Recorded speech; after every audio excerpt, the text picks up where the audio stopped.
الفاظ ہیں۔ آپ نے فرمایا یا معاشر الشباب، اے نوجوانوں کی جماعت، من استطاع منکم الباءۃ،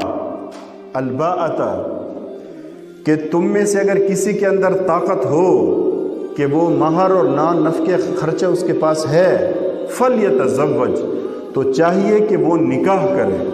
کیوں کرے؟ کس وجہ سے نکاح کرے؟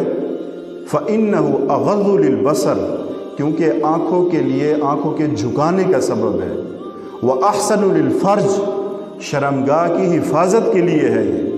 ومن لم یستطع، اگر کسی کے اندر اتنی طاقت نہیں ہے کہ وہ مہر اور خرچہ نہیں اٹھا سکتا، اتنی طاقت نہیں ہے، فعلیہ بالصوم، تو اس پر روزے ہیں، وہ لگاتار روزے رکھے۔ فإنہ لہ وجا، بخاری مسلم کی روایت ہے، کیونکہ پھر روزوں کے ذریعے سے اس کی طبیعت اعتدال پہ رہے گی، ٹھنڈی رہے گی۔ تو دو فائدے ہیں نکاح کے، آنکھوں کی حفاظت ہوگی، نگاہ جھکی ہوگی۔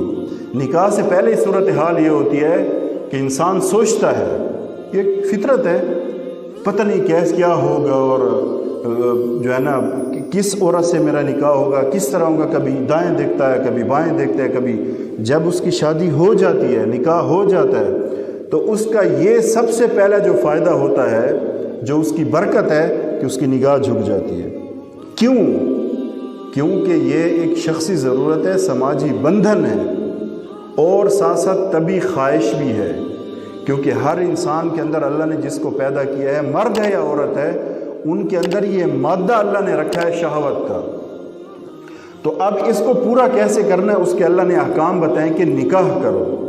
جب ایجاب و قبول ہو جائے گا، نکاح کی کیا ایجاب و قبول ہے؟ اچھا، نکاح کی باقی ساتھ ساتھ چیزیں فضائل کے ساتھ ساتھ بتاتا چلوں۔ نکاح کوئی مشکل چیز ہے؟ نکاح کوئی مشکل چیز نہیں ہے۔ دو اس میں واجب چیزیں ہیں، ایجاب و قبول اور مہر، اور 3 سنتیں اس کے اندر، ولیمہ ہے، اور چھوارے پھینکنا، اور مسنون خطبہ پڑھنا، یہ 3 سنتیں ہیں۔ 2، عورت یہ ہے کہ میں نے اپنا نکاح آپ سے کیا، ٹھیک ہے، اور مرد کہے کہ میں نے قبول کیا، یا عورت کا کوئی وکیل ہے کہ وہ فلاں فلاں نام لے کر کہے کہ میں نے اس کا نکاح آپ کے ساتھ کیا، اس نے کہا میں نے قبول، یہ ایجاب و قبول ہے۔ ایک یہ ضروری چیز ہے، اور دوسری چیز جو ضروری ہے وہ مہر ہے۔ یہ 2 ضروری چیزیں ہیں، باقی سنت ہے 3 اعمال۔ مجھے آپ ایک بات بتائیں،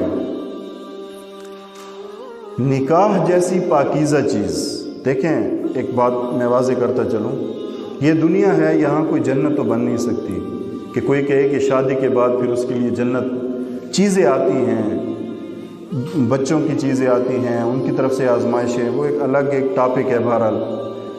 لیکن جو اللہ کے رسول نے ایک چیز بتائی ہے نا، یا معاشر الشباب، اے نوجوانوں، اگر تمہارے اندر طاقت ہے، من استطاع منکم الباء، کہ تم خرچہ اٹھا سکتے ہو، مہر دے سکتے ہو، فلیتزوج، امر کا صیغہ ہے کہ چاہیے یہ کہ تم پھر نکاح کرو۔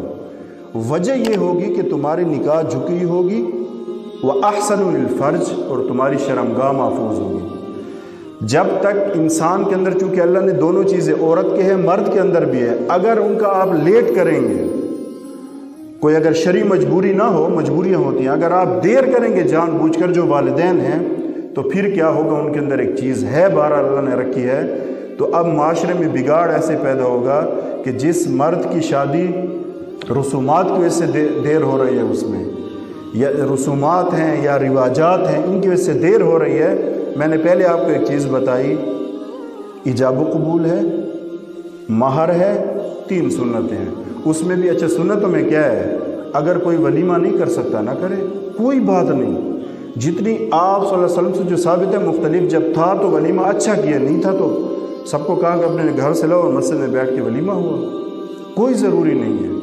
ہاں، جس کو اللہ نے دیا ہے، پھر آپ صلی اللہ علیہ وسلم نے بکریاں بھی کاٹی ہیں، اچھا ولیمہ کیا ہے۔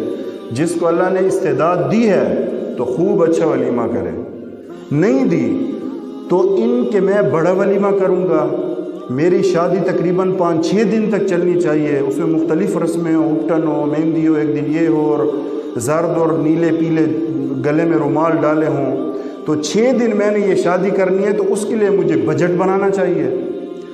اب اس کی بیٹی کی عمر زیادہ ہو رہی ہے، بیٹے کی عمر زیادہ ہو رہی ہے، یہ بجٹ بنانے پہ لگا ہوا ہے، یہ محنت کرنے پہ لگا ہوا ہے کہ میں نے ولیمہ اس قدر عالیشان کرنا ہے، اور میں نے 6 دن شادی کرنی ہے، میں نے 5 دن شادی کرنی ہے، اس کے لیے لہٰذا مجھے وہ پیسہ چاہیے، پیسے کے لیے مجھے محنت چاہیے، اب اس کے لیے وقت لگے گا۔